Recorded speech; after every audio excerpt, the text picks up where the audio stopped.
अस्सलाम वालेकुम। आज हम लोग पढ़ेंगे बायोकेमिस्ट्री का unit 1 basic concept of chemistry. इसमें जो हम लोग ऑब्जेक्टिव कवर करेंगे, importance of chemistry in nursing, matter, element, mixture and compound, structure of an atom, chemical formula देखेंगे, bonding, acid base, buffer solution. तो फर्स्ट ऑफ ऑल देख लेते हैं कि केमिस्ट्री क्या है। केमिस्ट्री में स्टडी ऑफ सब्सटेंस है इन टर्म्स ऑफ चार हमारे पास चीज़ें आ जाती हैं, जिनमें फर्स्ट हमारे पास क्या आता है, कंपोजिशन आ जाती है, structure, properties and reactions. First पे जो हमारे पास है कंपोजिशंस, जिसमें क्या होता है कि मटेरियल किस चीज़ से बना होता है। या तो वो ग्लास से बना होता है, जैसे वुड से व लकड़ी से बना हुआ होता है, या प्लास्टिक से बना होता है, तो वो आप देखते हो। उसके बाद उसका स्ट्रक्चर देखते हो कि वो किस तरीके से बना हुआ है। जैसे कि फॉर एग्जांपल हम कोई चेयर देख लेते हैं, कोई आप स्टूल देख लेते हो, या कोई डेस्क देख लेते हो, उसका स्ट्रक्चर डिफरेंट होता है। उसके बाद नेक्स्ट हमारे पास है प्रॉपर्टीज़, उसकी खसूसियात क्या है, उसको किस तरह से इस्तेमाल किया जाता है। पानी पीने के लिए ग्लास है जैसे कि फॉर एग्ज़ाम्पल। और लास्ट में हमारे पास आ जाता है रिएक्शंस, कि किस तरह वो एक दूसरे से आपस में रिएक्ट करते हैं और कोई चीज़ बनाते हैं। और इस बायोकेमिस्ट्री के अंदर जो भी केमिकल रिएक्शंस हो रहे होते हैं वो हम नॉर्मली आंखों से नहीं देख पाते, इसीलिए हम इक्वेशन इस्तेमाल करते हैं उसके लिए। नेक्स्ट हमारे पास क्या है, importance of chemistry in nursing. अब हमारे पास जैसे कि नर्सिंग है, अब नर्सिंग के अंदर हम मेडिकेशन एडमिनिस्टर करते हैं, तो उसके अंदर हमारी बॉडी के अंदर भी पोटेशियम, सोडियम की मिकदार या एसिड बेस बैलेंस का है हमारी बॉडी के अंदर, जो कि हमारी बॉडी के लिए ज़्यादा इम्पॉर्टेंट है। तो इस हवाले से हमें पता होना चाहिए कि कौन सी चीज़ हमारी बॉडी के अंदर नेचुरली होती है और कौन सी हमें बाहर से ज़रूरत है, या कौन सी देनी चाहिए किस टाइम पर। तो इसीलिए ये हमारे लिए बहुत इम्पॉर्टेंट है कि हमें बायोकेमिस्ट्री के बारे में पता होना चाहिए, ताकि हमें किसका पता चले, ऑर्गेनिक कंपाउंड्स का, केमिकल इक्वेशंस का, केमिकल रिएक्शंस का, और केमिकल प्रोसेस किस तरह होता है। नेक्स्ट हम देखते हैं कि मैटर क्या है। कोई भी चीज़ यूनिवर्स के अंदर जिसका मास हो और जगह ले, जिसका वज़न हो और या वो जगह ले, तो उसमें तीन चीज़ें हमारे पास आ जाती हैं, और एयर, लिक्विड और सॉलिड्स आ जाते हैं इसमें। अब व्हाट इज़ नॉट मैटर, कौन सी चीज़ है जो कि मैटर नहीं है। इसमें आप लाइट, हीट और दूसरी चीज़ें जो मैटर नहीं है वो आप कमेंट सेक्शन में आंसर कर सकते हैं। नेक्स्ट हम देखते हैं टाइप्स ऑफ मैटर हमारे पास कितनी हैं। फर्स्ट जो हमारे पास टाइप है वो क्या है, प्योर सब्सटेंस या मिक्सचर। अब प्योर सब्सटेंस क्या है कि सिर्फ सोडियम हो या फिर सोडियम क्लोराइड मिक्स हो, सॉल्ट। और सेकंड हमारे पास आ जाता है प्योर सब्सटेंस, या प्योर सब्सटेंस क्या होगा, सिंपल एलिमेंट भी हो सकता है और कंपाउंड भी हो सकता है, जैसे कि सोडियम भी सिर्फ हो सकते हैं या सोडियम क्लोराइड हो सकता है। अब मिक्सचर कैन बी होमोजेनस और हेट्रोजेनस। अब इसमें दो चीज़ें हमारे पास आ जाती हैं, होमोजेनस और हेट्रोजेनस। होमोजेनस का मतलब है कि दो चीज़ें आपस में बिल्कुल घुल मिल जाएं और आप उसमें फ़र्क नहीं कर पाएँ, तो वो होमोजेनस कहलाता है। जैसे कि नॉर्मल पानी के गिलास के अंदर आप नमक डालेंगे और उसको घुमाएंगे तो वो पूरी तरह हल हो जाएगा। आप इसमें डिफ्रेंशिएट नहीं कर पाएंगे कि उस पानी के अंदर नमक है या नहीं है, या उसकी जगह आप चीनी भी डाल के मिक्स कर सकते हैं, उससे भी आपको पता लगेगा कि उसके अंदर नमक चीनी है या नहीं है। यानी कि वो क्या होमोजेनस मिक्सचर है। अब हेट्रोजेनस मिक्सचर वो है कि जितने भी दो चीज़ों को आप मिला लो वो दोनों सेपरेटली नज़र आएँ। पानी के अंदर आप सैंड डालोगे और उसको मिलाओगे तो सैंड नीचे ही बैठ जाएगी, वो पानी के अंदर नहीं मिलेगी। नेक्स्ट हम देखते हैं एलिमेंट्स। अब elements one kind of atom से बने होते हैं, और हमारे पास 115 नॉन एलिमेंट्स हैं पीरियोडिक टेबल के मुताबिक। और एग्जांपल जो कॉमनली हम ज़्यादातर यूज़ करते हैं, hydrogen, carbon, nitrogen, calcium, sodium, oxygen, ये सारे हमारे पास आ जाते हैं। फिर नेक्स्ट आता है हमारा कंपाउंड्स। दो या दो से ज़्यादा जब एलिमेंट्स आपस में मिलते हैं, जो केमिकली बॉन्ड होते हैं, वो कंपाउंड्स बनाते हैं। जैसे कि बेसिक जो हमारे पास वाटर H2O जो कि वाटर है, NaCl सॉल्ट है, C6H12O6 हमारे पास शुगर या ग्लूकोज का फार्मूला है। नेक्स्ट हमारे पास है मिक्सचर्स। अब जो मिक्सचर्स हैं वो डिफरेंट कंपाउंड से मिलके बने हुए होते हैं, जिनको मिक्स किया होता है एक साथ। अब जो मिक्सचर्स हैं ये ईज़िली सेपरेट हो जाते हैं ओरिजिनल कंपाउंड के अंदर, यानी कि होमोजेनस जो कि इवनली मिक्स्ड हो जाते हैं। जैसे कि मैंने बताया, जैसे कि आप पानी के अंदर नमक को हल कर रहे हो तो वो इवनली मिक्स हो जाते हैं, नज़र नहीं आता कि दोनों मिक्स हो गए, फ़र्क नहीं कर पाते आपके पानी के अंदर नमक दिख रहा है नहीं दिख रहा। सेकंड के हेटेरोजेनस, जो कि इवनली मिक्स नहीं होते हैं। पानी के अंदर आपने सैंड डाला और आपको दिख रहा है कि उसके अंदर अभी भी सैंड है, पानी के साथ बिल्कुल मिला नहीं है। नेक्स्ट हम देख लेते हैं एटम्स। एटम्स के smallest particle of an element होता है और ये प्रॉपर्टीज़ ऑफ एलिमेंट को शो करता है। 3 बेसिक सब एटॉमिक पार्टिकल्स होते हैं जिसमें हमारे पास क्या आ जाता है, इलेक्ट्रॉन, प्रोटॉन और न्यूट्रॉन। पीरियोडिक टेबल हमारे पास किस तरह अरेंज किया हुआ है, ये इंक्रीजिंग एटॉमिक नंबर के हिसाब से अरेंज किया हुआ है और इसके अंदर रोज़ आ जाती हैं जिनको हम पीरियड्स कहते हैं। और ये हमें बता दिए कि उनके आउटर मोस्ट इलेक्ट्रॉन शेल्स में कितने इलेक्ट्रॉन मौजूद हैं।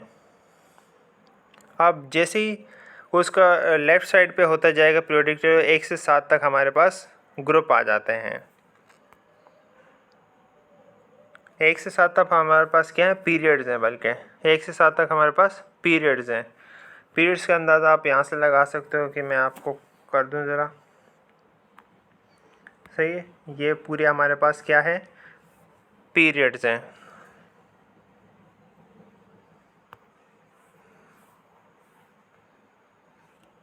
अब पीरियोडिक टेबल के अंदर कॉलम्स भी आ जाते हैं जिनको हम फैमिलीज़ या ग्रुप्स कहते हैं, और एलिमेंट्स जो होते हैं वो सेम कॉलम के अंदर सिमिलर केमिकल प्रॉपर्टीज़ होती हैं, same number of valence electron होता है उनका, सही। ये हमारे पास कॉलम्स भी दिखा दूँ आपको पीरियोडिक टेबल के अंदर, सही। ये हमारे पास क्या है, पीरियड्स हैं, और ये जो स्ट्रेट बने हुए ये हमारे पास क्या है, ग्रुप हैं। जिस तरह ग्रुप 1A, जिसके hydrogen, lithium, sodium, potassium, rubidium, caesium और फ्रेंशियम, ये हमारे पास आ जाते हैं। तो ये हमारा पीरियोडिक टेबल है। और इसकी कुछ नॉर्मल वे जैसे कार्बन 12 है, हाइड्रोजन 1 है, सही। तो जो कौन बेसिक हैं उसका आपको पता होना चाहिए। ऑक्सीजन का 16 है, सही। तो ये आपको पता होना चाहिए। ये हम देख चुके हैं। अब नेक्स्ट आता है बॉन्डिंग। अब एटम्स जो कि अचीव करते हैं stable number of electrons, ionic या कोवेलेंट बॉन्ड हमारे पास आ जाते हैं। 2 किस्म के बॉन्ड होते हैं। इन्वॉल्व करते हैं आउटर मोस्ट, दोनों किसको इन्वॉल्व करते हैं, आउटर मोस्ट शेल इलेक्ट्रॉन को, जो कि कंपाउंड होते हैं और सॉलिड्स होते हैं। अब इसमें हमारे पास एक एग्जाम्पल है मेटेलिक बॉन्डिंग की। मेटेलिक बॉन्डिंग में क्या है कि एक मेटल है, उसके अंदर बॉन्डिंग किस तरह होती है, पॉजिटिव आयन बीच में कांस्टेंट होते हैं और उनके बीच में क्या हो रहे होते हैं, नेगेटिव आयन मूव कर रहे होते हैं। अब जैसे कि एक मेटल की प्लेट आपने ले ली, उसके अंदर आपने देखा से ये हमारे पास सोडियम सिल्वर आयन्स हैं और इनके अंदर वैलेंस इलेक्ट्रॉन क्या है, ये येलो वाले हैं, और जो पॉजिटिव आयन है वो क्या है, प्लस वाले हैं। अब अगर कोई इनको पिंच करोगे आप, सही, तो किस तरह डाउन होते हैं, सही। तो ये मूवमेंट हमारे पास होती है जब भी आप किसी कैन वगैरह को ओपन करने की कोशिश करते हो, तो उससे ये हो जाता है। अब मेटेलिक बॉन्डिंग क्या है कि ईच एटम डोनेट करता है वैलेंस इलेक्ट्रॉन को एज अ होल, और जो वहाँ पे एटम होता है वो कैटायन जो कि आयन कोर होता है डोनेट करता है इलेक्ट्रॉन क्लाउड को, जो कि सराउंड करता है आयंस को, यानी कि पॉजिटिव आयन को सराउंड कर रहे होते हैं नेगेटिव आयंस। जो हमारे पास कैटायन है वो प्लस है और एनायन क्या है, हमारे पास माइनस है, जो उसको सराउंड कर रहा होता है और बॉन्डिंग दे रहा होता है। और ये कोलम्बिक फोर्सेस अप्लाई हो रही होती है इनके ऊपर। अब आयनिक बॉन्डिंग क्या है कि जिसमें आप क्या करते हो, थोड़ा जूम करके देख लेते हैं। जिसमें आप क्या करते हो, जो आउटर मोस्ट इलेक्ट्रॉन है वो चला जाता है दूसरे के पास। अब इस वाले का आउटर मोस्ट शेल कंप्लीट हो जाएगा और ये प्रॉपर एनर्जी जनरेट करेगा। अब इसका जो आउटर मोस्ट सेल था इसका चला गया। अब इसका जो आउटर मोस्ट सेल है उसके अंदर इलेक्ट्रॉन पूरे हैं, तो दोनों सेम एनर्जी जनरेट करेंगे। तो ये क्या हमारे पास आयोनिक बॉन्डिंग है जिसमें इलेक्ट्रॉन का गिव अवे कर देता है। ये आयोनिक बॉन्डिंग की एग्जांपल है जिसको आप रिव्यू कर सकते हैं फॉर योर एग्जांपल। ये भी सेम एग्जांपल है कि जिस तरह इलेक्ट्रॉन गिव अवे करता है से वो एक और सोडियम क्लोराइड की एग्जांपल है जिसमें सोडियम अपना एक इलेक्ट्रॉन दे देता है क्लोरीन को। नेक्स्ट आता है हमारे पास कोवलेंट बॉन्डिंग। अब कोवलेंट बॉन्डिंग में हमारे पास क्या शेयरिंग होती है, दोनों अपने आउटर मोस्ट सेल को शेयर करते हैं और उसमें हमारे पास सिंगल, डबल और ट्रिपल कोवलेंट बॉन्ड आ जाता है। ये हमारे पास हाइड्रोजन का आयन है कि एक हाइड्रोजन आइटम अपना दे रहा है, ये एक हाइड्रोजन का और एक ऑक्सीजन का, एक हाइड्रोजन और एक ऑक्सीजन। इस तरह ऑक्सीजन का भी आउटर मोस्ट सेल कंप्लीट है और हाइड्रोजन का भी कंप्लीट हो जाएगा। ये भी सेम ऑक्सीजन की एग्जांपल है, बस थोड़ा कलर वाइज दिखाया गया है।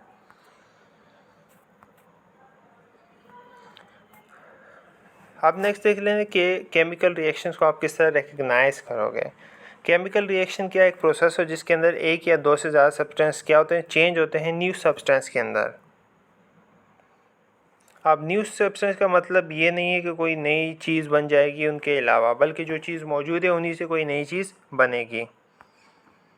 अब केमिकल इक्वेशन देख रहे हैं जो कि सब माइक्रोस्कोपिक लेवल पर हो रही होती हैं, जिनको हम नेक्ड आई से नहीं देख सकते। उसके और इसकी हम इसीलिए हम लोग क्या इस्तेमाल, जो चीज़ें हम नेक्ड आई से नहीं देख सकते उसके लिए हम केमिकल इक्वेशंस रिप्रेजेंट करते हैं जो कि केमिकल रिएक्शन को बता रहे होते हैं। केमिकल इक्वेशन क्या है, एक रिटन एक्सप्रेशन होता है जो कि हमें बता रहा होता है कि क्या केमिकल रिएक्शन हो रहा है। और जो सारी केमिकल इक्वेशंस हैं 3 बेसिक पार्ट्स उनके होते हैं। फर्स्ट पार्ट उनका क्या है, रिएक्टेंट्स होते हैं, एरो आता है और प्रोडक्ट आता है। इन तीनों को डिस्कस करते हैं। अब फर्स्ट वो जो हमारे पास रिएक्टेंट्स हैं, अब ये हमारे पास रिएक्टेंट है, ये इसका है। रिएक्टेंट क्या है, जो कि उस रिएक्शन में जो सब्सटेंस हम डाल रहे हैं वो रिएक्टेंट में आएगा और इसके ऊपर प्लस साइन होगा हमेशा।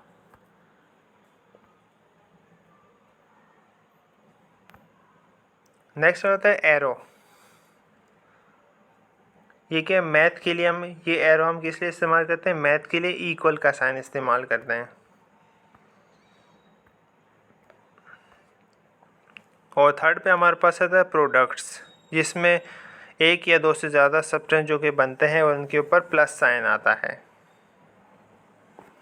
प्लस साइन से हम उनको क्या करते हैं, सेपरेट भी करते हैं। आगे देखते हैं इसकी एग्जांपल।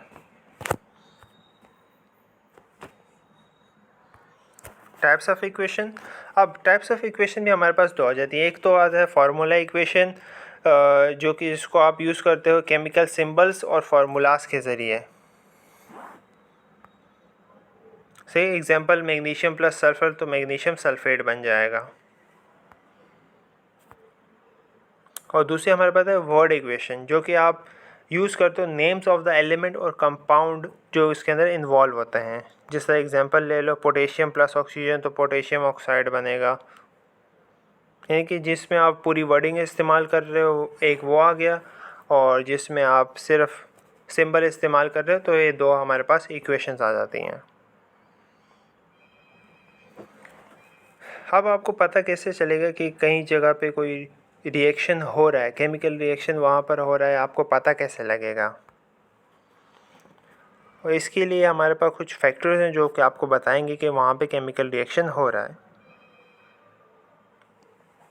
फर्स्ट वहाँ पे क्या होगा, एनर्जी गिवन, वहाँ पे हीट या लाइट की शक्ल में या वहाँ पे बर्निंग में या एक्सप्लोजन हो रहा होगा, तो वहाँ पे क्या केमिकल रिएक्शन हो रहा है।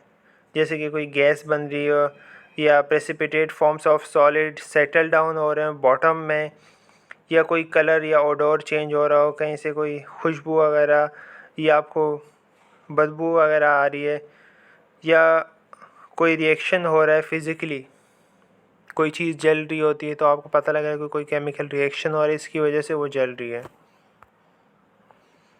उसके बाद हम नेक्स्ट हमारे पास आ जाता है कि एसिड बेस बैलेंस और बफर सॉल्यूशन हम देखेंगे।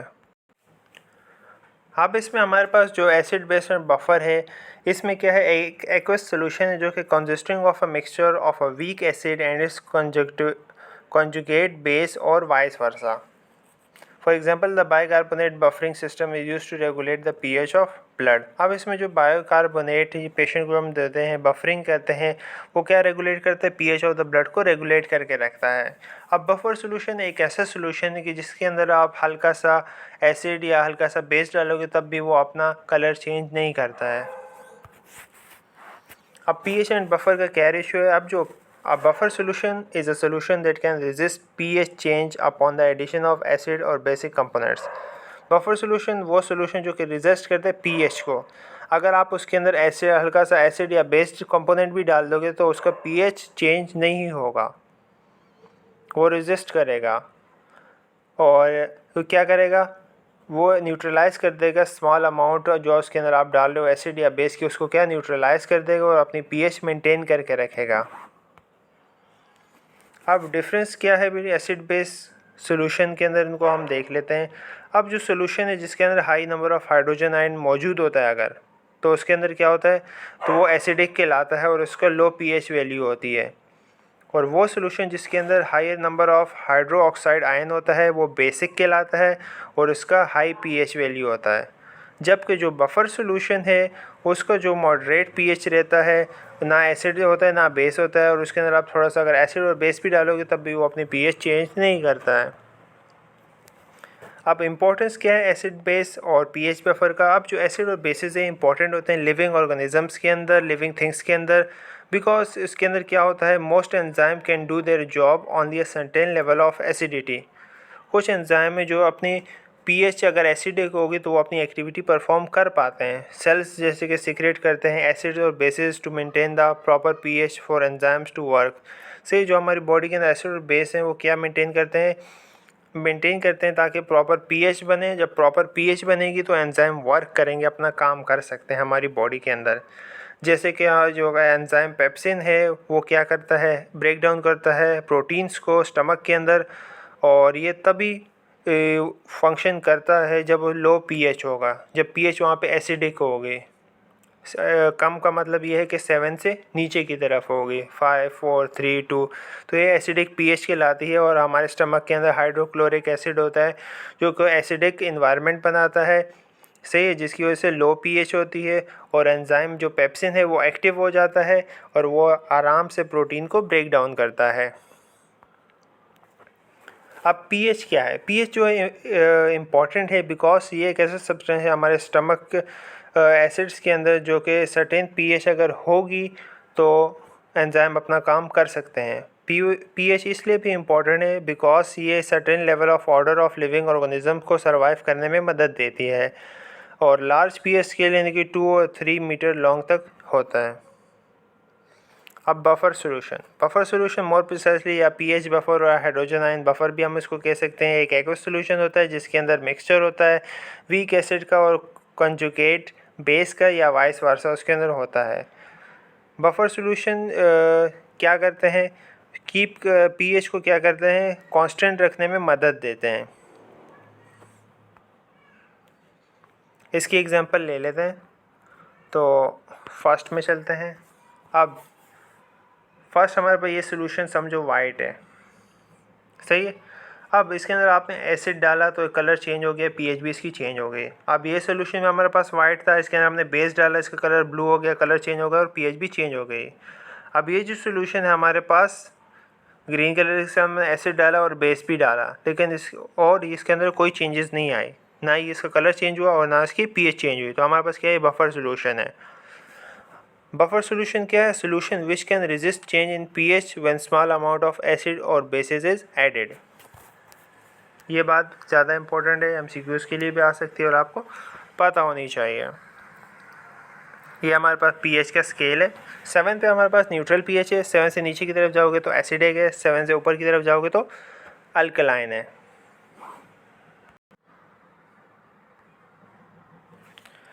चलें अब कुछ MCQs की प्रैक्टिस भी कर लेते हैं।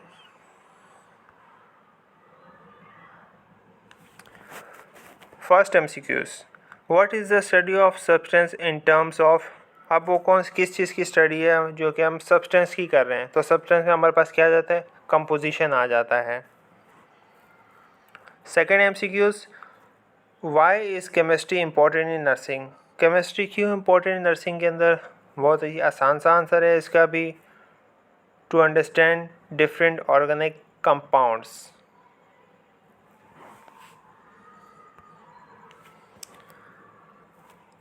MCQs number 3, what is matter. अब इसमें कौन सी चीज़ मैटर है हमारे पास, light, air, heat, all of the above. इसमें हमारे पास air. Number 4, what are elements made up of. Elements किससे बने होते हैं, वन काइंड ऑफ एटम से बने हुए होते हैं। Number 5, how many non elements are there, यानी कि नॉन एलिमेंट्स कितने हैं पीरियोडिक टेबल के अंदर, तो वो टोटल कितने हैं, 115 हैं। What are number 6, what are compounds made up of. Compound किससे बने हुए होते हैं, 2 एलिमेंट्स से। Number 7, what can be easily separated into their elements. कौन से ईजिली सेपरेट हो जाएंगे उसके अपने एलिमेंट्स में, तो वो क्या है, कंपाउंड्स हैं जो कि ईजिली सेपरेट आप कर सकते हो। Number 8, what is the smallest particle of an element that has the properties of the element. कौन सा ऐसा स्मॉलेस्ट पार्टिकल है जो प्रॉपर्टीज़ ऑफ द एलिमेंट को डिनोट करता है, तो हमारे पास क्या है, एटम है। Number 9, how is the periodic table arrange. Periodic table को किस अरेंज किया गया है, बाय इंक्रीजिंग एटॉमिक नंबर।